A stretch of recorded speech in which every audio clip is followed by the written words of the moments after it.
இன்றைய தினம் சிஎஸ்கே ரசிகர்கள் எதிர்பாராத முக்கியமான அதிர்ச்சி செய்தி ஒன்று வெளியாகியிருக்கிறது.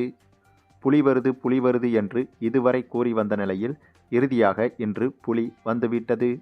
ஆமாங்க, நம்முடைய ரவீந்திர ஜடேஜா சிஎஸ்கேவிலிருந்து அதிகாரப்பூர்வமாக விலகிவிட்டார்.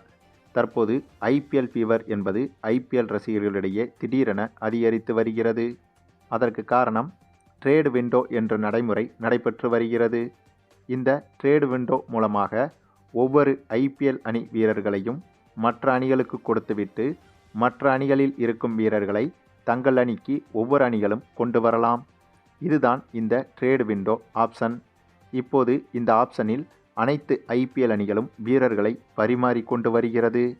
இந்த வரிசையில் மிக முக்கியமான பரிமாற்றம் என்று பார்த்தால் அது ரவீந்திர ஜடேஜாவும் சஞ்சு சாம்சனும் தான். ஏனென்றால் 2012வது வருடத்திலிருந்து சிஎஸ்கே அணிக்காக இதுவரை தொடர்ச்சியாக விளையாடி வருகிறார் ரவீந்திர ஜடேஜா. சிஎஸ்கே அணியில் இவர் ஒரு வீரர் என்பதை தாண்டி சிஎஸ்கே அணியின் அடையாளமாகவே ரவீந்திர ஜடேஜா பார்க்கப்பட்டு வந்தார். இவர் இப்போது ராஜஸ்தான் அணிக்காக விளையாட விண்டோ ட்ரேட் ஆப்ஷன் மூலமாக செல்ல இருக்கிறார். இந்த தகவல் குறித்து சமீப சில நாட்களாகவே நம்பத்தகுந்த தகவல்கள் வெளிவந்து கொண்டிருந்த சமயத்தில் தற்போது அதிகாரப்பூர்வ தகவல் வந்துவிட்டது. அதாவது ரவீந்திர ஜடேஜா உறுதியாக ராஜஸ்தான் அணியில் இணைந்துவிட்டார் என்ற தகவல்தான் அது. வரும் மார்ச் மாதம் தொடங்க இருக்கும் ஐபிஎல்லின் சிஎஸ்கே அணியில் ஜடேஜா இருக்க மாட்டார்.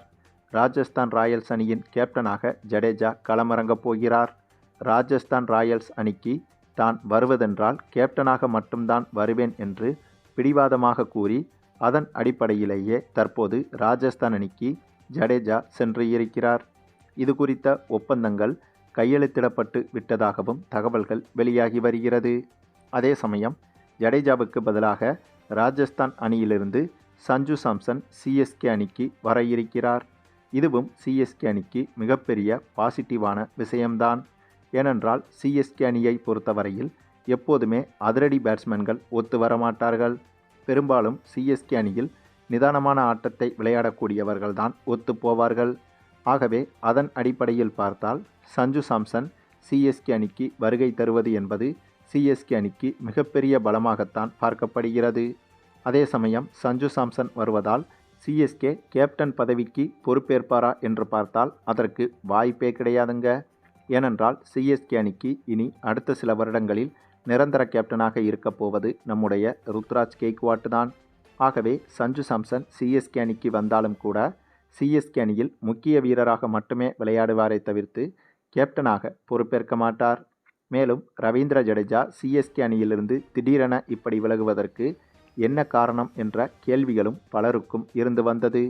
அதற்கு மிக முக்கிய காரணமாக சொல்லப்படுவது என்னவென்றால் ரவீந்திர ஜடேஜா தனது ஐபிஎல் வாழ்க்கையை தொடங்கும் போது இதே ராஜஸ்தான் அணிக்காகத்தான் தொடங்கினார்.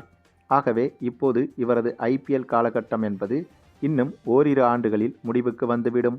ஆகவே முடியும் தருவாயிலும் ராஜஸ்தான் அணிக்காக விளையாடி ஐபிஎல்லிலிருந்து விடைபெற வேண்டும் என்பதுதான் ரவீந்திர ஜடேஜாவின் விருப்பமாகவும் இருக்கிறது. அதேபோல தனது கடைசி ஐபிஎல் காலகட்டத்தில் கேப்டனாக விளையாட வேண்டும் என்பதும் ஜடேஜாவின் கனவாகும். ஆனால் சிஎஸ்கே அணியில் ஒரு முறை கேப்டனாக பதவியேற்றுவிட்டு இவர் பட்ட பாடு பலருக்கும் தெரியும். சிஎஸ்கே அணியை வழிநடத்துவது என்பது அவ்வளவு எளிதான காரியமும் கிடையாது. ஏனென்றால் அங்கே தோனி என்ற மிகப்பெரிய ஆளுமை இருக்கிறது. ஆகவே சிஎஸ்கே அணியிலிருந்து கேப்டன் பொறுப்பில் நீடித்தாலும் கூட வெற்றி பெற்றால் தோனியின் அறிவுரை என்றும் தோல்வியடைந்தால் ஜடேஜாவின் தவறு என்றும் அனைத்து மீடியாக்களும் கூறிவிடுவோம். ஆகவே சிஎஸ்கே அணியில் கேப்டனாக இருந்து தனித்துவத்தை நிரூபிக்கவே முடியாது என்பதை உணர்ந்துதான் தற்போது ராஜஸ்தான் அணிக்கு கேப்டனாக செல்வதற்கு ஜடேஜா முடிவெடுத்து விட்டார். மேலும் ஜடேஜா சிஎஸ்கே அணியிலிருந்து விலகுகிறார் என்றால் அது சிஎஸ்கே அணிக்கு மிகப்பெரிய பின்னடைவுதான். அதற்கு காரணம் சிஎஸ்கே அணியின் முக்கியமான பல வெற்றிகளுக்கு ஜடேஜா முழு முதல் காரணமாக இருந்திருக்கிறார். அதுவும் 2023வது வருட ஐபிஎல்லின் இறுதிப் போட்டியில் கடைசி 2 பந்தில் 10 ரன்கள் எடுத்து திரளான முறையில் சிஎஸ்கே அணிக்கு வெற்றி கோப்பையை பெற்றுக் கொடுத்தார் ஜடேஜா. இந்த ஒரு தருணத்தை எந்த ஒரு சிஎஸ்கே ரசிகனாலும் எத்தனை வருடங்கள் ஆனாலும் மறக்க முடியாது. ஏனென்றால் அந்த தருணத்தில்தான் தல தோனி கண்ணீர் சிந்திய தருணம். தல தோனியவே கண்ணீர் சிந்த வைத்து ஆனந்த கண்ணீரில் நினைய வைத்த ஒரே நபர் ரவீந்திர ஜடேஜா தான். அது மட்டுமில்லாமல் இந்த ஒரு வெற்றி மட்டுமே இல்லாமல் ஜடேஜாவை பொறுத்தவரையில் நிறைய வெற்றிகளுக்கு சிஎஸ்கே அணிக்கு முக்கிய அங்கமாக இருந்திருக்கிறார். அதுவும் இவர் ராஜஸ்தான் அணியிலிருந்து விலகி ஆரம்ப காலகட்டத்தில் சிஎஸ்கே அணிக்காக விளையாடிய முதல் போட்டியிலேயே, அதுவும் ராஜஸ்தான் அணிக்கு எதிராகவே இவர் விளையாடிய போது 29 பந்துகளில் 48 ரன்கள் எடுத்ததோடு அந்த போட்டியில் பந்து வீச்சில் 2 விக்கெட்டுகளையும் வீழ்த்தி சிஎஸ்கே அணி வெற்றி பெறுவதற்கு முக்கிய காரணமாக இருந்தார். இதுபோக பல போட்டிகளில் 40 ரன்களுக்கும் அதிகமாக எடுத்து அதே சமயம் 2-3 விக்கெட்டுகளையும் கைப்பற்றிய ஒரே சிஎஸ்கே வீரர் என்றால் அது ரவீந்திர ஜடேஜா மட்டும்தாங்க. என்ன ஒன்று, இவர் அவுட்டான பிறகு தோனி களமிறங்குவதால் எப்போதுமே ஜடேஜாவின் விக்கெட் என்பதை சிஎஸ்கே ரசிகர்கள் கொண்டாடி விடுவார்கள். இதுதான் ஜடேஜாவுக்கு மிகப்பெரிய பாதிப்பையும் ஏற்படுத்தியது. இது குறித்து இவரே நிறைய பேட்டிகளில் இவரது வருத்தத்தை தெரிவித்திருக்கிறார். ஆனாலும் கூட ரசிகர்களை தாண்டி நம்மால் எதுவும் செய்ய முடியாது என்பதையும் இவர் உணர்ந்திருந்தார். அது மட்டுமில்லாமல் சிஎஸ்கே அணிக்காக இவர் என்ன செய்தாலும் பெரும்பாலான நேரத்தில் சிஎஸ்கே ரசிகர்கள் இவருக்கு நெகட்டிவான விமர்சனங்களைத்தான் கொடுத்திருக்கிறார்கள்.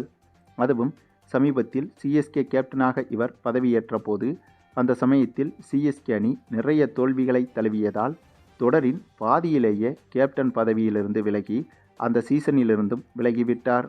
அந்தளவுக்கு இவர் மீது கடுமையான விமர்சனங்கள் வைக்கப்பட்டது. ஆக இவை அனைத்தையும் மனதில் வைத்து கூட இவர் சிஎஸ்கே அணியிலிருந்து விலகுவதை இப்போது நினைத்திருக்கலாம்.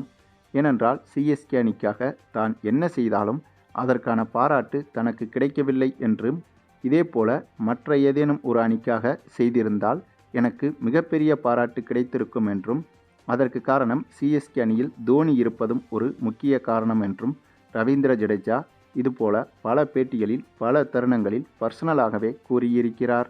ஆகவே என்னதான் இப்போது ராஜஸ்தான் அணிக்காக இவர் கேப்டனாக விளையாடுவதற்கு செல்கிறார் என்று சொன்னாலும் கூட சிஎஸ்கே அணி மீது இவருக்கு எப்போதுமே ஒருவித நெருடல் என்பது இருந்து கொண்டேதான் வருகிறது. அதை இவரே அடிக்கடி வெளிப்படுத்தியும் இருக்கிறார். மேலும் ரவீந்திர ஜடேஜா சிஎஸ்கே அணியிலிருந்து விலகுவது தெரிந்தவுடன் நம்ம தல தோனி ஜடேஜாவுக்கு சில அறிவுரைகளையும் வழங்கியிருக்கிறார். உனக்கு பிடித்தது போல இரு, உனக்கு பிடித்தது போல விளையாடு, உன்னுடைய முடிவுகளை நீ மட்டுமே எடு, அதற்கான நன்மை தீமைகள் அனைத்திற்கும் நீயே பொறுப்பேற்றுக்கொள். ஒரு அணிக்கு கேப்டனாக பதவியேற்கும் போது, அதுவும் ராஜஸ்தான் அணி போன்ற புதிய அணிக்கு நீ கேப்டனாக பதவியேற்கும் போது சில தடைகள் ஏற்படலாம் என்றும், அதனால் உடனடியாக எந்த ஒரு முடிவுக்கும் வந்துவிடக்கூடாது என்றும், குறைந்தபட்சம் ஒரு சீசன் முழுக்க அந்த அணிக்கு கேப்டனாக இருந்தால்தான் அடுத்த சீசனில் அந்த அணியை எப்படி வழிநடத்தலாம் என்பது தெரியும் என்றும், இதுபோல பல அறிவுரைகளை ஜடேஜாவுக்கு தல தோனி வழங்கியிருக்கிறார் என்ற தகவலும் வெளியாகியிருக்கிறது.